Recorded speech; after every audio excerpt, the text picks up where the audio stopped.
নমস্কার, অন্নপূর্ণা হেসেলে আপনাদের সবাইকে স্বাগত। আশা করছি সবাই ভালো আছেন ও সুস্থ আছেন। আজকে আমি আপনাদেরকে বানিয়ে দেখাবো সয়া কাটলেট। সয়া কাটলেটটি আমি কোনো রকম ব্রেড কাম আর কোনো রকম ডিম ছাড়াই বানাবো। চলুন তবে বানিয়ে ফেলি সয়া কাটলেট।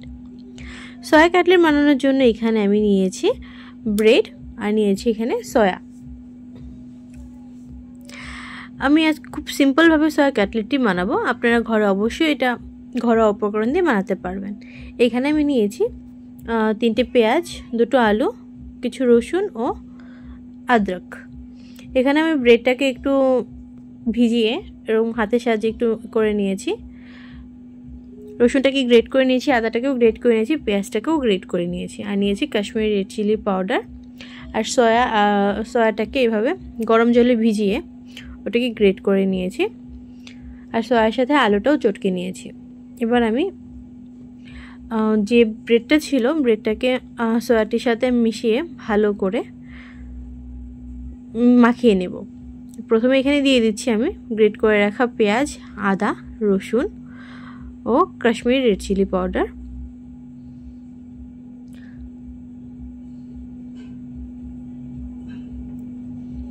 আর দিয়ে দেবো এখানে স্বাদ মতো নুন।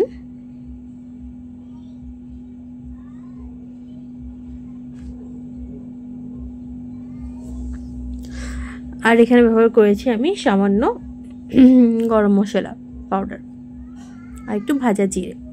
এবার আমি খুব হাতের সাহায্যে এটাকে ভালো করে মাখিয়ে এরকম ডো বানিয়ে নিয়েছি।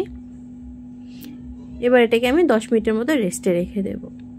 ঠিক 10 মিনিট পর আমি হাতের সাহায্যে এরকম করে এটাকে গোল গোল গোল পাকিয়ে নেব, আর এটাকে একটু কাটলেটে শেপ দিয়ে দেব। আপনারা যারা যারা আমার ভিডিওটি দেখছেন, যারা এখনও আমার চ্যানেলটি সাবস্ক্রাইব করেনি, তারা অবশ্যই আমার চ্যানেলটি সাবস্ক্রাইব করে দিবেন। ভিডিওটি ভালো লাগলে একটি লাইক করবেন, কমেন্ট করবেন, আর অবশ্যই জানাবেন আমার কেমন হয়েছে। আর আপনাদের কাছে রিকোয়েস্ট রইল পুরো ভিডিওটা স্কিপ না করে দেখবেন। এভাবে আমি সবটা ডোকে এভাবে কাটলেটের শেপে বানিয়ে নিয়েছি। এটাকে আমি কোনো রকম ব্রেড কামে ডোবাবো না বা কোনো রকম এগ ব্রাশও করবো না। আজকে খুব সিম্পলভাবে বানাবো।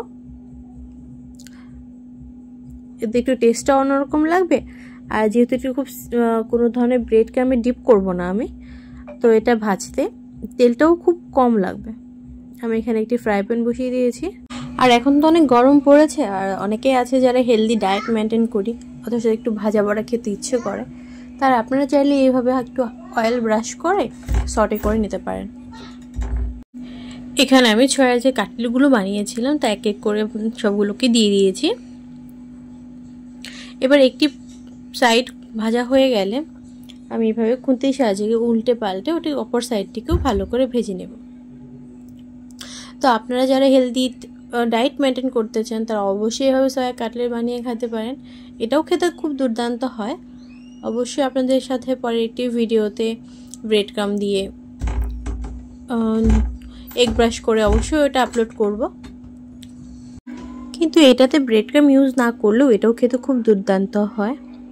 আর যেহেতু সয়াতে প্রচুর পরিমাণে প্রোটিন থাকে, তো এটি আপনারা হেলদি, এই খাওয়াটা খুব হেলদি। এটি আপনার বাচ্চাদেরকেও করে খাওয়াতে পারেন। বাচ্চারা অনেক সময় স্যান্ডউইচ খেতে চায়, এটাকে আপনার ব্রেডের মাঝখানে ভরে স্যান্ডউইচ হিসেবেও খাওয়াতে পারেন, সাথে মিউনিস ইউজ করে। আমার সয়া কাটলেটটি পুরো রেডি হয়ে গেছে। এবার আমি এটিকে সার্ভ করে দিব। আপনারা অবশ্যই বাড়িতে এইভাবে বানিয়ে একবার ট্রাই করবেন, দেখবেন খেতে দুর্দান্ত হয়। ভিডিওটি ভালো লাগলে একটি লাইক করবেন আর কমেন্ট করে অবশ্যই জানাবেন কেমন হয়েছে। আর এখনও আমার চ্যানেলটি যদি সাবস্ক্রাইব করে না থাকেন, প্লিজ আমার চ্যানেলটি সাবস্ক্রাইব করে দিবেন। আর ভিডিওটি পুরো দেখার জন্য ধন্যবাদ। সবাই ভালো থাকবেন, সুস্থ থাকবেন।